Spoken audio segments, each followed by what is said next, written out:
Guys, do you know how many ancient artifacts there are to talk about that Lara Croft has just discovered and before her haven't been seen by another human eye for centuries? Yeah, me neither, because I don't want to talk about that. Memes! That's more fun. Let's discover some memes together. So today, I will be listing my top 5 memes from Rise of the Tomb Raider. Let's get into it. Starting off with number 5, whatever I'm hanging on will crumble and fall when I jump off. I guarantee it. These games are built around the idea that everything you touch is going to break. It just doesn't matter. You're climbing across a ledge, oh, you better believe that thing is gonna fail. And you have to smash whatever button prompt you get to grab a hold of it again, or leap off before it gives way. You're walking across a bridge, oh, if that thing doesn't give out under your feet, then I want my money back. See, but that's why we know it's gonna happen, because it adds tension. It makes the game feel more epic. And I guess realistically speaking, I suppose it makes sense as well. Lara's usually exploring a really old tomb, so the structures are basically just dust particles holding together, just waiting to evaporate. But it's funny because this idea that something you touch is going to break extends far beyond just a ledge or two. It's the Call of Duty effect, right? Where at the end of every mission, something goes terribly wrong and literally everything blows up, and you have to use the most daring escape sequence possible. It's just like that. You're in a tomb, you unlock the secret treasure, and then it's like, wait a minute, I just noticed this entire room is rigged with explosives. Run! Explosions! Difficult jump. Oh, we just made it out alive. Thank God. You know, Lara, for someone who considers herself an archaeologist, you really destroy a lot of caves. Number 4, oh my God, my friends are in trouble. I have to get to them before they get killed. I'll just gonna explore this ancient tomb first. I'll be quick, guys, I'll be quick. And even though I'm your only hope at getting saved because no one else is out here in the middle of nowhere, I'm not going to almost get myself killed. Holy crap, this entire tomb is rigged with explosives. I need to...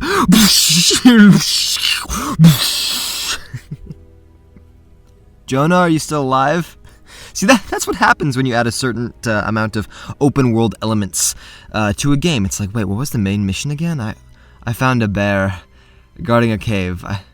I should probably go inside. I might find a secret ability, like translating Greek monoliths. Watch out! Meanwhile, our friend is being tortured, and the remnant fighters, they're being picked off one by one, and Trinity has the Atlas, which tells them where the divine source is, which can grant them immortality. I know, if you haven't played the game, you don't know what I'm talking about, so just nod your head. But these are pressing matters, no doubt. But always got time for a side quest. Number 3, New Tomb Raider's first mission is in modern Syria, and you fight a religiously motivated mercenary army. And it's a Catholic church, isn't it? How'd I know? Okay, now wait, I picked this one specifically because it really interests me, and I think it's open to a lot of interpretation. But someone of faith could very well be thinking, wow, it's almost like that's the only religion you can make fun of right now, and people aren't allowed to get mad at you. Good luck trying to criticize a different one. Thanks, guys.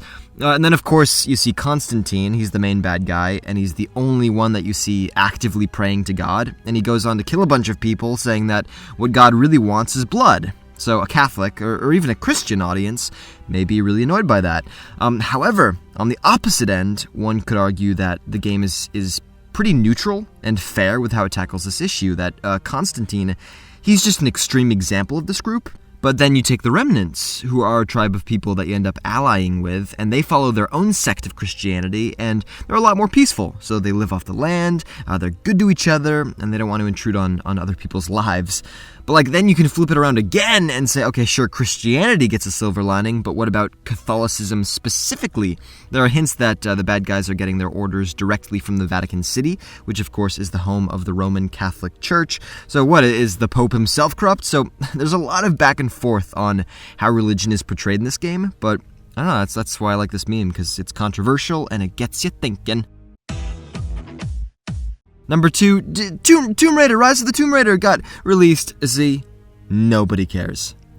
This is especially funny to me just because, of all the content that I've done for Fallout 4, but apparently the release date for this game was November 10th, 2015, which is the exact same release date as, Fallout 4. And looking back, I had absolutely no idea Rise of the Tomb Raider was a thing. I didn't see a trailer, I wasn't reading reviews for it, this thing was not real at that time, which is why it's taken me almost 3 years to finally play it and make a video on it. Okay, so why'd they go head-to-head with such a highly anticipated game? Well, a representative from Microsoft explained that if they waited another week, they were going to have to compete with Star Wars Battlefront 2. All right, and then try doing it 1 week early, and they'd have to compete with Black Ops 3. It was unavoidable, so they thought, okay, going against Fallout 4, it's probably going to give us the best chances, and that was probably not true. It took about 2 years for Rise of the Tomb Raider to sell about 7 million copies. Fallout 4 sold 12 million copies in just the first day. So, needless to say, the attention of most gamers was somewhere else. Yeah, sorry, Microsoft, but you probably should have picked Battlefront. And quickly before number 1, we have an honorable mention, and that is progress. Good progress. Whatever you're doing, Lara, keep on doing it. And number 1, let me just raid this lost ancient tomb. Oh, nice! Parts for my assault rifle. I didn't realize the Byzantine Empire had this kind of weapon. It's definitely eyebrow-raising, some of the stuff that you find in the deep caverns of the world. It's not always historically accurate. No, I get it, though. It's a game. You want to make sure Lara has enough equipment. I get it. It's just funny, because when you're deep below the Earth's surface, and you're like, wow, there's a lot of modern-day gun ammunition down here. Okay. There are bottles filled with alcohol conveniently placed around the area. Sure hope no one makes a Molotov cocktail out of one of these. Oh, but Greynolf, what if the bad guys are the ones who brought all of this stuff down? Yeah, but they're not just gonna scatter all of their supplies down here and then leave them here, you dingus. What an idiot! You find yourself deep in a glacial cavern. It's actually guarded by a bear, so you know no one's been in here, and you find an already lit campfire. Not bad. And it's a good thing, because then it lets your way to yet another desolate area where you find a component for a new shotgun, or a compound bow. Well, maybe next we'll find the cockpit to a helicopter, and then we can just fly over all these broken ledges that we're gonna break. So yeah, it's hard not to question some of the stuff that you find down there. I wonder if I went somewhere like some lost desert, and I found the next hint of what Oifam really is. Huh. Interesting.